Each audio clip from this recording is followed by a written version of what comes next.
wanted to say there's a word in the beginning of the book, in one of the forewords, where they talk about we are 100 men and women who have recovered from a seemingly hopeless state of mind and body. Yeah? So we are 100 men and women who have recovered from a seemingly hopeless state of mind and body. The emphasis for me is on the word seemingly. Seemingly is a description of what happens here perceptually in this world. And seemingly means it appears to be true or false to you. Yeah? So in a sense, everything is seemingly true based on if you think it is or not, yeah, at that moment. So our responsibility, in a sense, for our experience is unbelievable. Yeah? Because this apparatus, they call it a subjective experience. That is the idea that I can see something and it seems to be that to me. Yeah? It'll appear to be true or false to me based on the me, basically, yeah? Where I'm seeing it from. It's not so much that has a truth, but where I'm seeing it from will give it a truth or a falsehood. So if you're looking at life from self, from this, to me it's a mental system of thought and interpretation. And alcoholism is an extreme, subdivision of self-centeredness.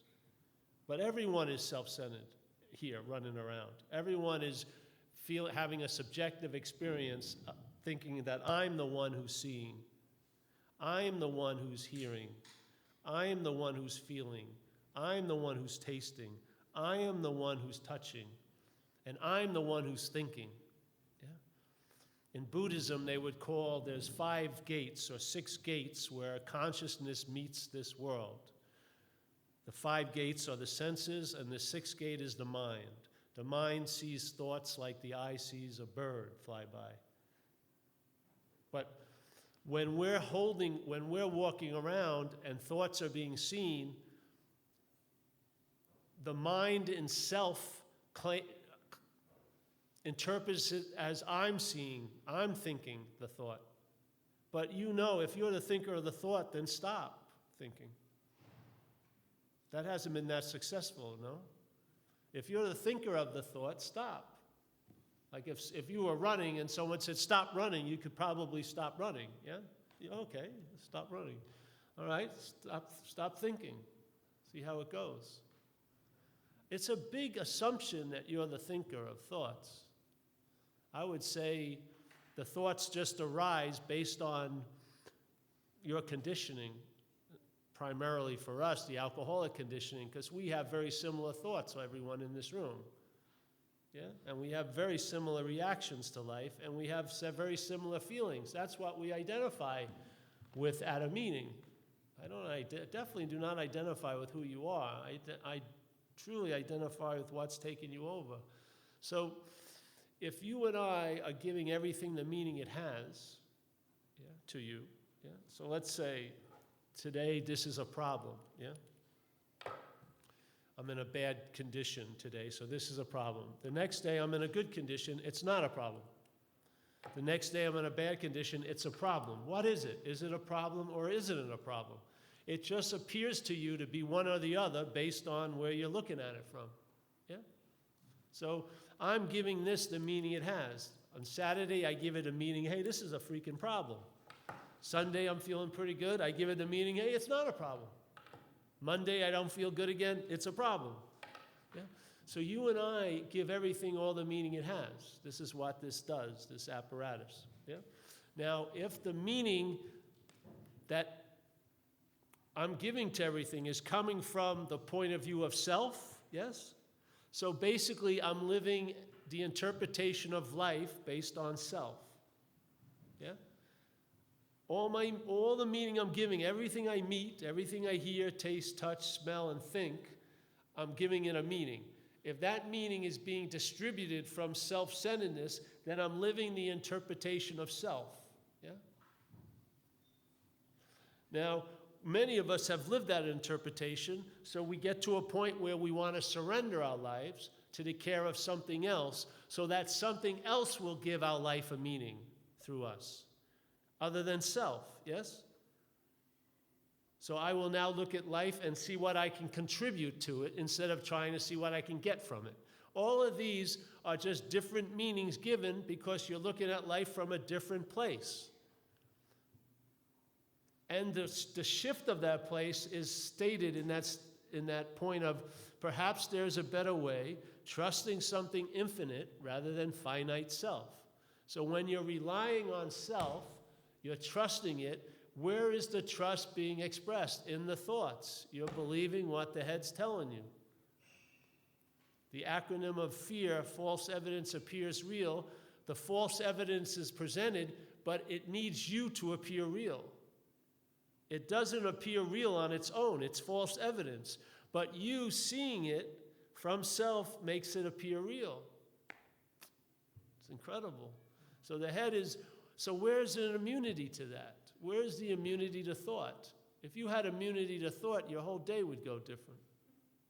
Yeah? If you had immunity for a half an hour to thought, you would have a revelation that would blow your mind.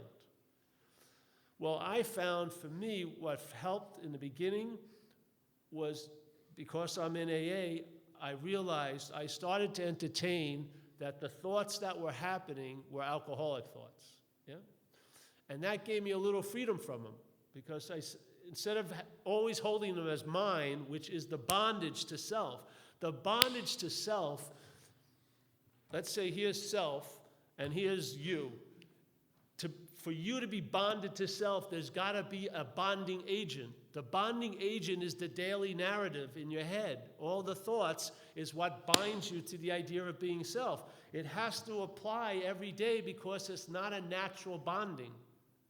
You are of spirit. You are not of mind and body, in a sense. So the bonding agent to bind you to the idea of being a self is the daily narrative. It's the thought system, obviously. Yeah? So if you had immunity to thought, you would have relief from the bondage of self. Because you're not bound to self like a thing. It's a verb. It's doing it all day. Yeah? You weren't like, oh, you're bound to self for the last 20 years, and I'll come back 20 years later and say, oh, yes, you're still bound. No, it's a verb. It's a happening. A mental happening all day. And it can be startled because it's a verb. If you wake up, it's startling that trance, and so that's called waking up. You wake up out of the trance by recognizing thoughts are just thoughts. They're not your thoughts, and they're definitely not about you. They're about self. Yeah? So here, let's say a thought, there was some research they did in Australia years ago. They said you had 70,000 thoughts a day, which is, let's say, we have 10,000 thoughts a day. Being self-centered alcoholic, about 9,990 of them are about you, probably, yeah? So all these thoughts are about you all day. And let's say they all weigh an ounce. Let's just say a thought weighs an ounce. So now you have 10,000 thoughts going through your head. So that's 10,000 ounces you're traveling with every day. You're used to it. It's like having a big bag. You're used to it. It doesn't seem to tire you out that much, yeah? You got to rest every once in a while. Okay, now let's add the word my to the thought. Yeah? So there's just a thought. It weighs an ounce. Now I see the thought, yeah, from selfing, and I go, that's my thought. It's about me. I now inject about a pound of meaning into the thought.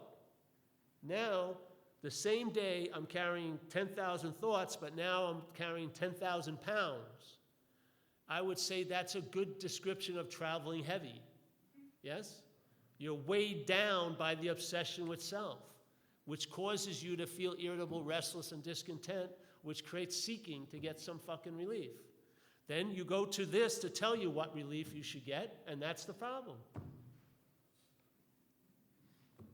Yeah? The problem tells you what solution you should get for it. That's the bondage to self. That's slavery, isn't it? We're enslaved to this system.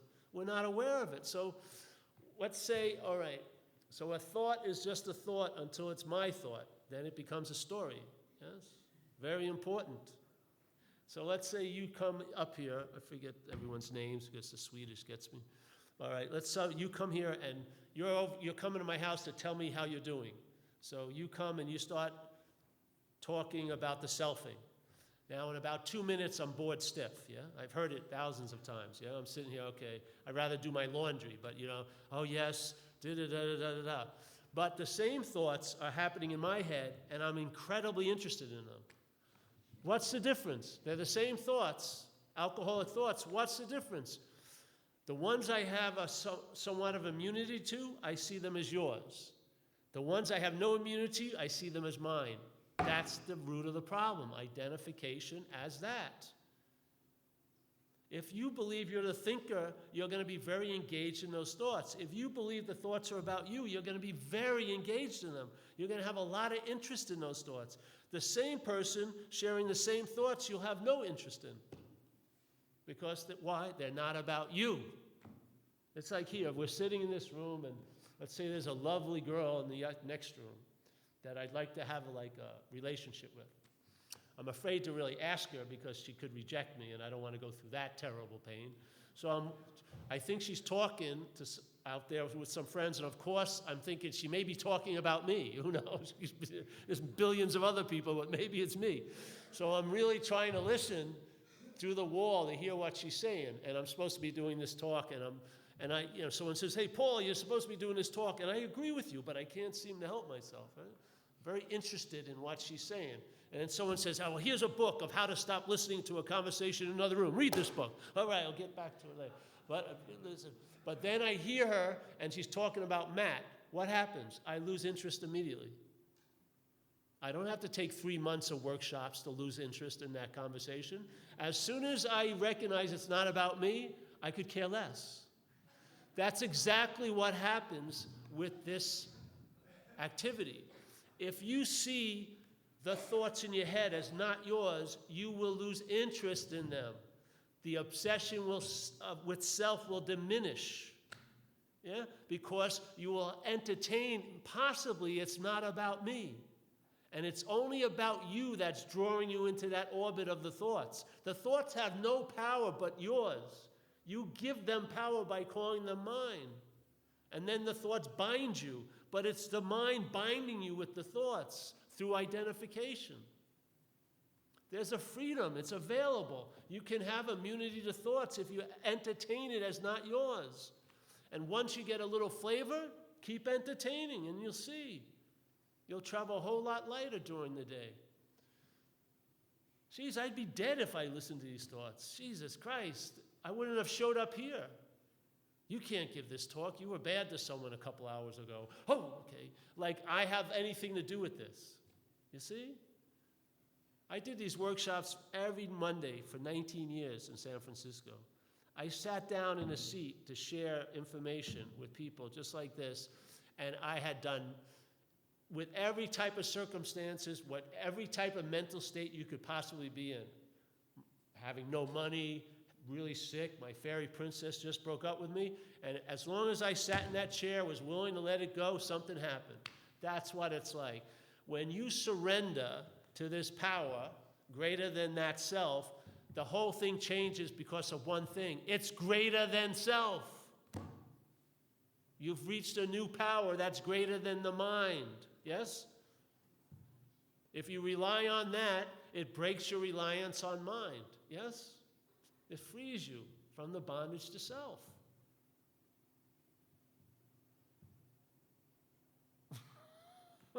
Shit. I'm not sharing this out of a book. It happens. I entertain this idea. And the proof has been in my traveling for years. There's a freedom where there was no freedom. There's a possibility where there was no possibility. I can comprehend the word serenity and no peace. You cannot comprehend serenity as a self. All self is seeking. Seeking, seeking, seeking. Looking, looking, looking. Looking, looking, looking. It's ravenous. It never finds. So here in this realm of mind, this mental realm of thought, I always like to frame it in this certain way, which is most of us are living in what's not happening. Yeah? Now, what I mean by that is most of us, we could be sitting here right now, but our mind is thinking about next week. Yeah? And it's thinking that I'll be destitute next week. I'll have cancer next week. My girlfriend's going to sleep with my best friend next week. Now, I'm here now. I don't have cancer. I don't know what my girlfriend's doing, whatever. I don't have cancer. I'm not destitute. But that doesn't mean a damn thing to the head. It doesn't take facts into consideration. It just says you're going to have cancer. So I'm not responding to what's happening now. I'm reacting to what's not happening. Yeah? And the only way you can travel to what's not happening, there's no airport you can go in what's not happening. Really, you can't book a room. Yeah? But the thing is, anything can happen in what's not happening. Anything. You can have cancer, you can be dead, you can be this, you can be that. Anything could possibly happen in what's not happening. Yeah? But you can't go there, you can't land there, you can't travel there, but you can go there in thought. Yeah? Mind goes to that realm. And you're obsessed with mind, so it seems as if you go to that realm. Yeah? So now I'm in what's not happening. So what causes what's not happening to seem to be happening is my faith and thought. That is called playing God or reliance on self. Yeah? That faith, given over to that, has produced these mental realms of what's not happening. And what my mind does in there, it's like an imaginary field, but it grows a crop of anxiety. And the mind produces a physiological effects that we call fear, but it's all mental anxiety. There's nothing in this room that's threatening you whatsoever, but you're reacting as if there is, because you're not reacting to here, you're reacting to what's not happening. You can go either way, the past or the future, but they're both not what are not happening. So then there's another state called what's happening. Yeah? It doesn't have all the possibilities in what's not happening, but it has one quality what's not happening doesn't have. And that is it's happening. Yeah? Like it or not, it is happening. We have to begrudgingly admit we're stuck here on a Friday night or whatever listening to this American guy. But that's what's happening. Yeah? And knowing what's happening and really being aware of what's happening is the immunity to what's not happening. Now, the only solution to what's not happening, and it isn't therapy, it's the recognition that it's not happening. What more do you need to do? If what's not happening is driving us crazy, which it seems to do many of us, to me, the only solution is recognizing it's not happening. What more can you do after that? It's not happening. It's so like that, isn't it? It's not happening. That's it. You don't have to go back into what's not happening and ask, why is it not happening? It's just not happening. That's the freedom. So the freedom isn't available in what's not happening. It isn't. It's promised, and it's taken away, yeah? And it's hidden somewhere that's not happening. But there's no freedom in what's not happening. The invitation to freedom is now, here. Yeah? And it's written, it's described every second we're alive. We're conscious. There's seeing, hearing, feeling, tasting, and touching going on. Yeah? The selfing, noticing that is life, that is being. Being is being conscious of, that is being, that is what life is. The mental process and selfing has claimed it and says, I'm the one who's seeing. Paul's hearing, Paul's tasting, Paul's touching. So every time it arises, it doesn't have to say it anymore. There's the belief that I'm the one that's seeing, hearing, feeling, tasting, touching. But it's so obvious you're not hearing. There's hearing going on wherever my ear is pointed, but you're not hearing. It's so amazing that you thinking that you're doing this, you can't even take a shit when you want to, physically. Can you? You're not pumping your blood, are you? Maybe you ate a burrito yesterday and you forgot to digest it. You're going to go home and digest it when you get home? No. The whole apparatus is quite involuntary, and yet you think you're the doer of it. Yeah, it's total insanity of mind. Yeah. So what I found with this is if you're here, you'll have an immunity to there. If all there is there to you, you're going to be in for a fucking rocky ride. Because you're going to have so much crops of anxiety dropped into this now from an imaginary field that doesn't exist, all based on your faith and thought. Every one of us here has tons of faith. Faith manifests in this place by the vehicle you put it in. If you put it in self, it's going to produce anxiety. If you put it in something greater than self, it'll produce an ease and comfort in your skin now. It's that freaking simple. Everyone has tons of faith. You don't need to have any more faith. If you ever see a devotee of like this, the devotee of mine is like this, just worrying about what's not happening. It's freaking incredible. Isn't it insane? Really it is. If you ever see it, it's insane, isn't it? You're sitting here worrying about what's not happening.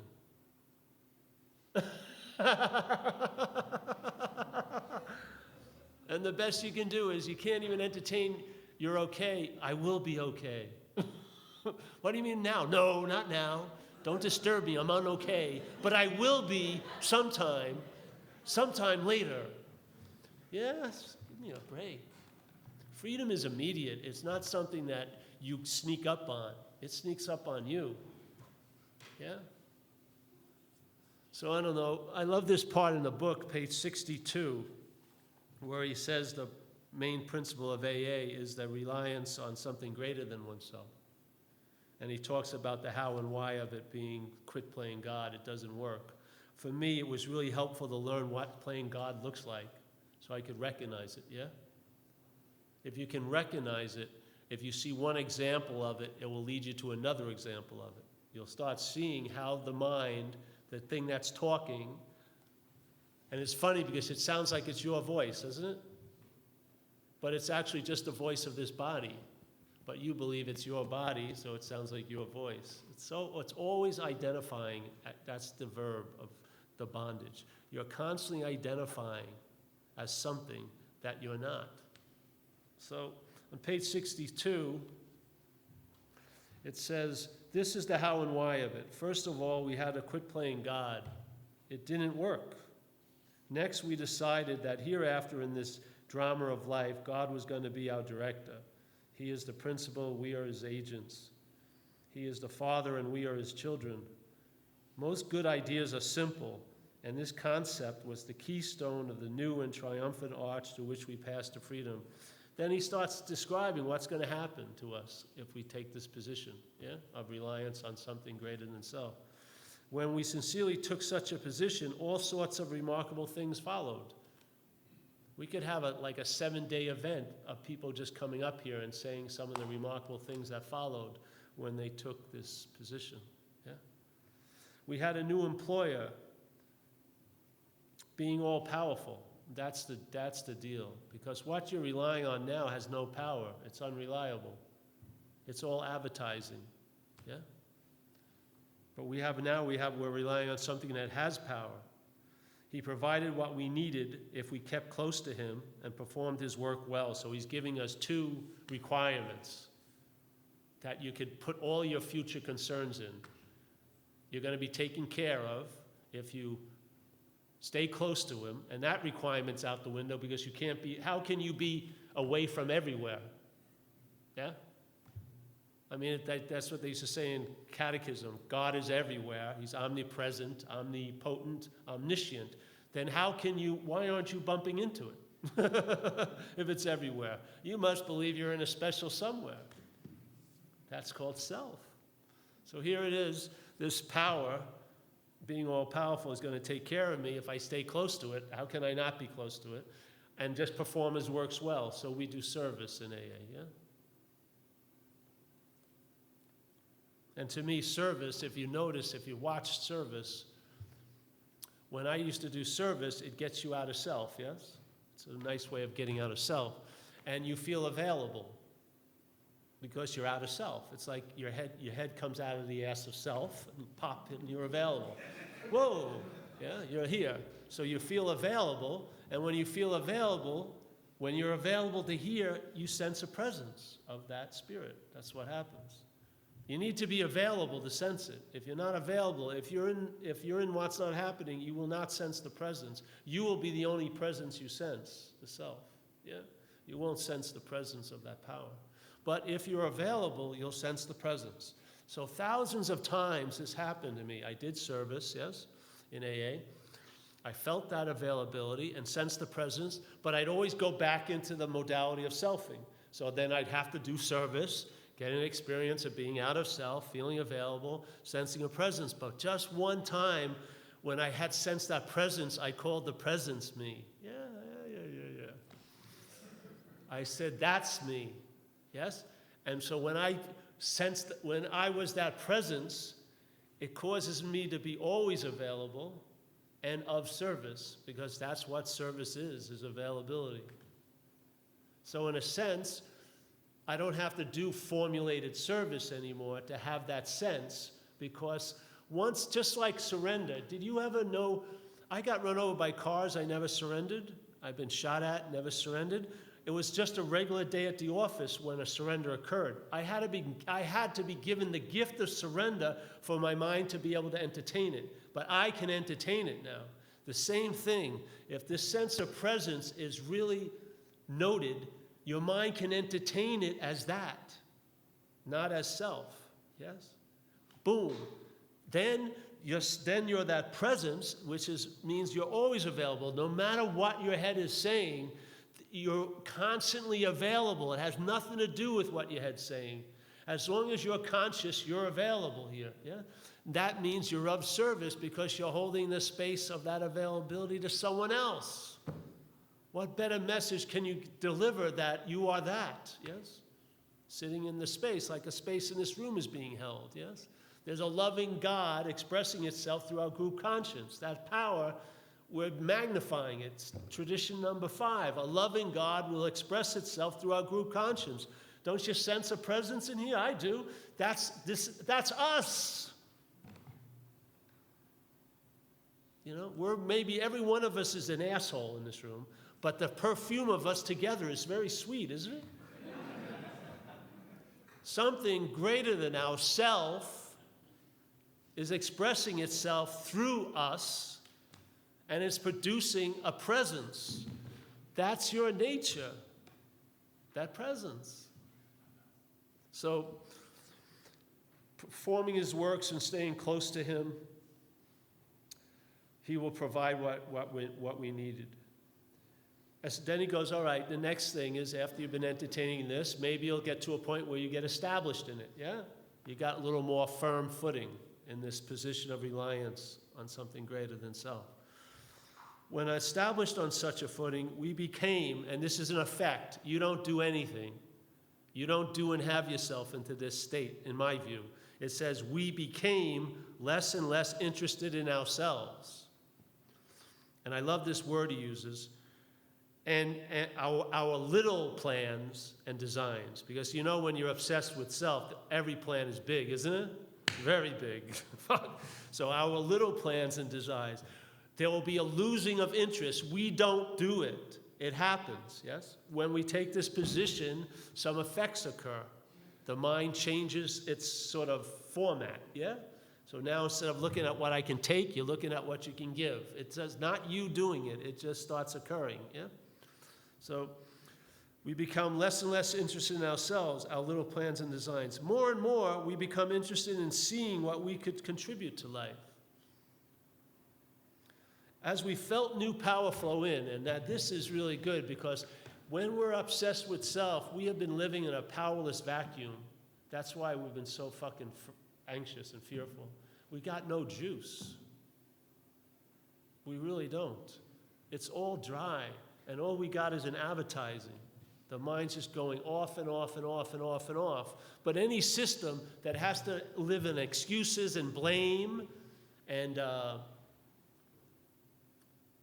Rationalization must be an unreliable system.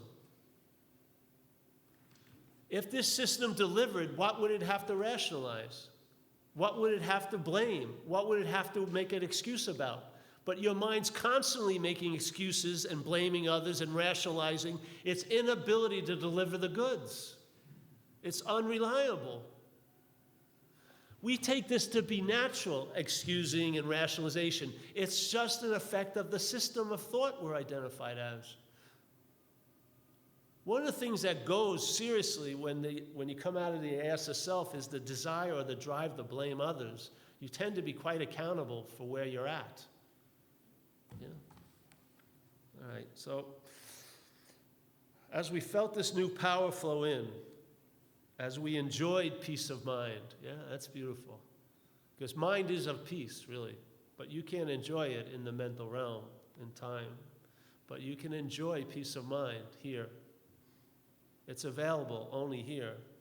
And it's available to be enjoyed, but not as a self. Yeah? So we can enjoy peace, we enjoy peace of mind as we discovered we could face life successfully. So this is how, one of the ways I discovered this scary place called life, I learned I could face successfully.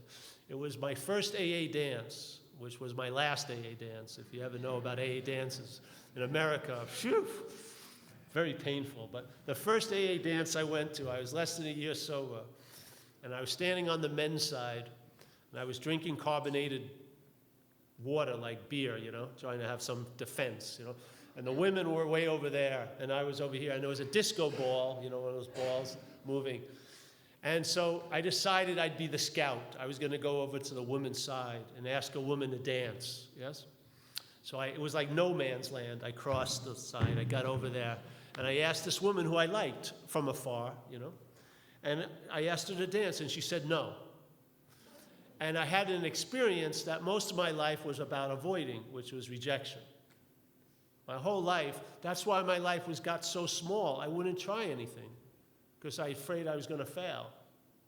Yeah? So there I was, I asked her, and I wanted to dance with her, and she said no. Now I just sort of shrunk, yeah? And I turned around, and then now the no man's land was like a minefield.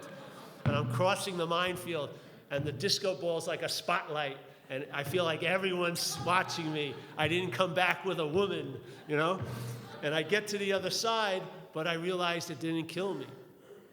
I started to learn I could face life successfully. I could ask for what I want and be okay when I didn't get it. But at least I'd ask for what I wanted now, yeah? Instead of blaming and rationalizing and excusing, I went for it. Yeah, jeez. So as we became conscious of his presence, now this is, for me, the whole thing.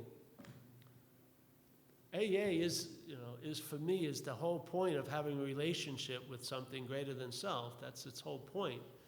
And what is a relationship than being conscious of that thing you're in relationship with? I mean, when I'm in a relationship with a woman, I'm conscious of her, yes? So to be conscious of this presence of the Spirit is it for me. I feel I'm conscious as that Spirit, but you want to use the terminology of the book. It says conscious of. I don't see there's any difference between the Spirit and what I am, So, but when you start feeling that presence, it's the immunity to the absence called self. Yeah. So as we became conscious of his presence, we began to lose our fear of today, tomorrow, or the hereafter. We were reborn back into that childlike state in a way. Not childish state, childlike state. Yeah? We were reborn back into it. We had gotten sucked up into another system of thought, and the lack of wonder and awe in that system, isn't it? I mean, didn't wonder and awe be really prolific when you were a kid? I felt it was. It was quite obviously, I was running into it all the time. Then it becomes so infrequent now. You got to jump off bridges to get a rush, Jeez Christ, you got to shoot up drugs in your neck to get a rush. You're just dead, basically. So we began to lose our fear of today, tomorrow, and the hereafter. We were reborn.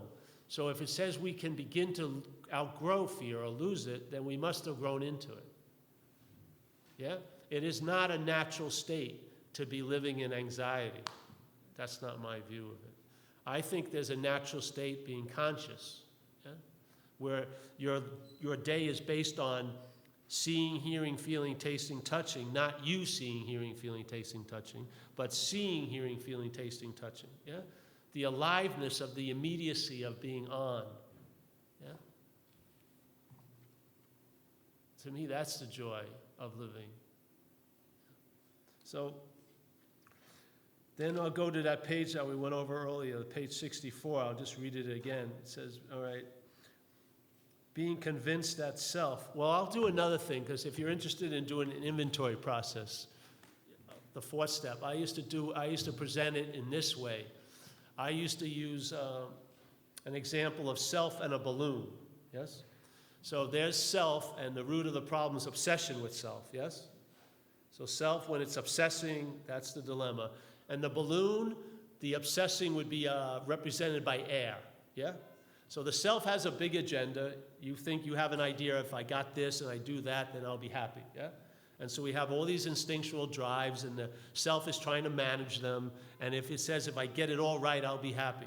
The balloon has an agenda, but it's a very simple one, not to be popped, yeah? It's the only thing it cares about.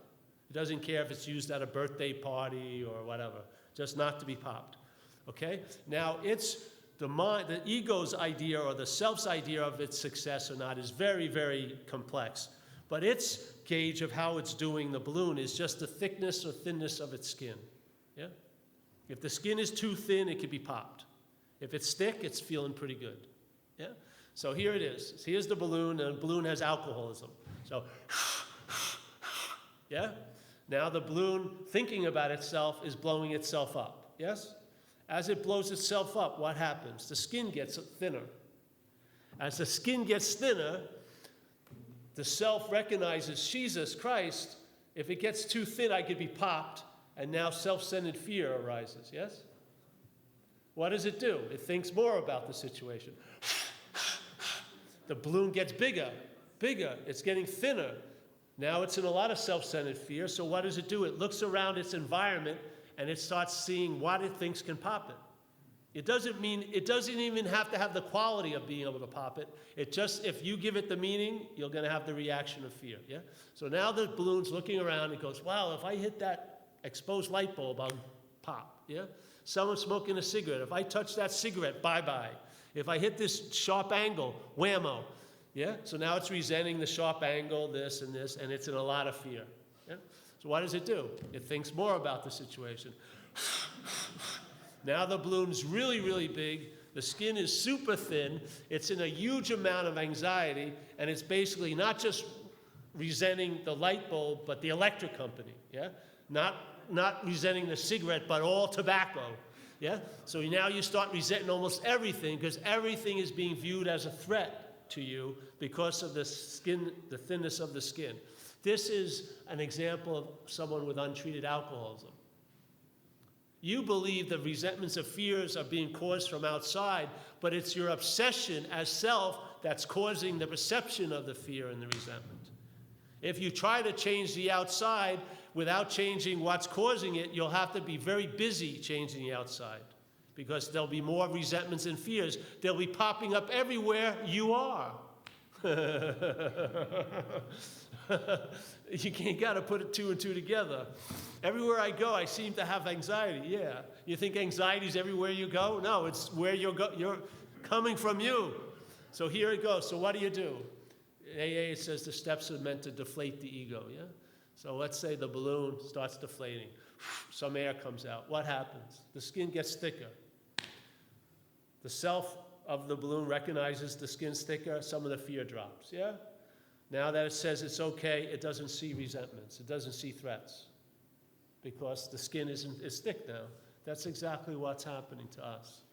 But it's good, it's important to recognize, if you believe you have a cold and you buy a lot of cold medicine and you take it religiously, and you made a misdiagnosis, you have a flu, yeah? Now colds and flu have similar symptoms, but not all of them. So you'll get some relief from the flu by taking the cold medicine, but not the relief you could really get if you recognized it was the flu. I'm just attempting to share with you what I think the flu is. And I found by taking the steps of AA and practicing these principles with the recognition that identification as self is the root of the problem, I've had drastic relief, which verifies to me the diagnosis. I don't need a book to tell me that it's correct. I live it. I can feel it as I'm living, yes? To me, that's the proof is really in your gut. So I'm just saying, very humbly, the people who wrote the book only had 4 years sobriety. People were supposed to add on to it after it come back. I believe they took it as far as they took it, which was the root of the problem's obsession with self. I believe it's farther back. I think it's identification as self. If you've ever been obsessed with something, like Coke or a woman or anything like that, money, let's say, have you ever felt that you were money? Probably not. No matter how much Coke I did, I never thought I was Coke. There was always the separation between the Coke and me, yeah? But identification is way, way, way, way past obsession, because you actually are identified with what you're obsessed over. You actually believe you're a long-lasting, independent, separate entity, a body and a brain. And you think that maybe you can have a spiritual experience when spirit is your true nature. Prior to a body and brain, spirit is what we are, I believe. Yeah? So I believe that the disease is incredibly powerful because it's way past obsession. It's identification. It's a whole nother ball game, because you've never lost your sense of being Paul with Coke, or you've never became Coke. I never laid in a bindle of Coke and so try to snort me up with a straw. I thought I was Paul somehow, and I always had that boundary in place. We don't have a boundary with the idea of self. We're starting from its land. It's already made up where we are, and we're living from there, and we're suffering a lot of consequences from that ignorance, I believe. Even after you get sober, yeah? Even after you've been sober for a while and you've practiced the program diligently, a lot of times the self seems to be very, very persistent. At any moment, it can capture you once again. There doesn't seem to be a real deep peace, because there's always the fear of something could happen. That to me isn't peace. Peace isn't like a reprieve from fear, with fear being the constant state. Peace is the absence of fear. We have to stop? Oh, all right. Sorry. You're going to have trouble stopping me, I think. You're going to have to pull me over. Because, you're my tribe. Tribe AA. I have a drive. It's not me. There's a compulsion. I want to share something because of what it's done. Yes? Not that it's a novel idea, but it can deliver the goods. To have immunity to thought just for a half an hour, to not be referenced by your thinking and recognize that you're somewhere other than where the thoughts are implying you are, is a wonderful freaking event to me. One of those free samples can change the rest of your life here. Yeah. So this is how it was delivered to me. Someone invited me to look at something a different way, and I entertained it. And it started to verify itself. It's like there's an old guy named Chuck Chamberlain in America called A New Pair of Glasses. You ever heard of that? Well, let's say alcoholism is like a pair of glasses. Yeah? So we have a pair of glasses. And these pair of glasses have a certain mechanism to convince you that they're the eyes. Yes? They're a pair of glasses. There's a possibility of taking them off, but they've convinced us, the wearer of them, that they're the eyes. So we never entertain we could just take them off. And we're living a very distorted way, and we're just trying to make the best out of it, really. Because we can't entertain being free of it, so we're just, okay. So our life gets to such a point, and we go to another eye place, AA, and they hand us a new pair of glasses. And they say, okay, take this program and put it over alcoholism, and it will correct the distortions of the alcoholic glasses, yes? The alcoholic glasses create a dependency, such an extreme where you think you are the glasses. AA to me is about freedom, yeah? And actually, in a sense, not leaving AA, but to be free of AA in a sense, yes? To be a point where you're living what they were pointing at through the steps. All those solutions they're talking about are a state of living, yeah? They're available, yeah? So I put on these new pair of glasses. They start correcting the old distortions of the old pair of glasses. But a really good pair of glasses, in a sense, will indicate that you can take them off, yes? So let's say here I am, consciousness is to me seeing. It has been forced to be looking a certain way, called self-centeredness, yeah? AA comes to correct that way of looking with the hopes that you will go take both glasses off, in a sense, and see again, yeah? Have the glasses in a very honored place and use them when you forget and you start looking again from self-centeredness, yes? But not to just wear these glasses when they're just another way of looking. When what I believe the freedom is seeing. The childlike seeing that we have had experiences of when we were a kid. We didn't have to have a special pair of glasses to feel wonder and awe, did we? I didn't get bored. I played hours. I played with 13 Army men for 3 years, I think, with Wayne Griffith, my neighbor. Every day we played hours with 13 little plastic things. I was never fucking bored. It was on and on. What the freak happened? What happened? Literally, something must have occurred. I must have grown into something that doesn't have much wonder and awe in it. Yeah? That doesn't have much presence in it. That doesn't have... Look at your thought system. What does it honor? Does it honor now or past and future? It honors past and future all freaking day. It could give a shit about now. It's always thinking about before and after. Yeah? And every thought you seem to have is a past thought anyway. There's never been a new thought ever. It's the same old, regurgitating, yes? On and on and on, isn't it? I did a journal for 2 years taking 10 steps, yeah? Every night was the same thing. I'm afraid of, fill in the blank. I'm afraid of, I was afraid of, I will be afraid of, I'm gonna be afraid of. You know, it's just unbelievable. You go in there, every day I go in and look at all my merchandise, it's apples every day. Fear, fear, fear. Are you gonna be okay? Later, maybe. Not now, but later. There's a thing in this mental realm. I like to explain it this way. I'm giving you all my goods, you know. You got me for 3 hours, so I'm pulling them all out. There's a modality, there's a thing I call here and there.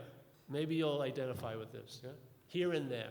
So let's say I'm sitting here, and it's my apartment. It's a one-bedroom apartment. And I'm reading a magazine, and the magazine has a beautiful layout of a couch, yeah? And I look at the couch, and I start thinking about the couch. And I start thinking how better my life would be if I had a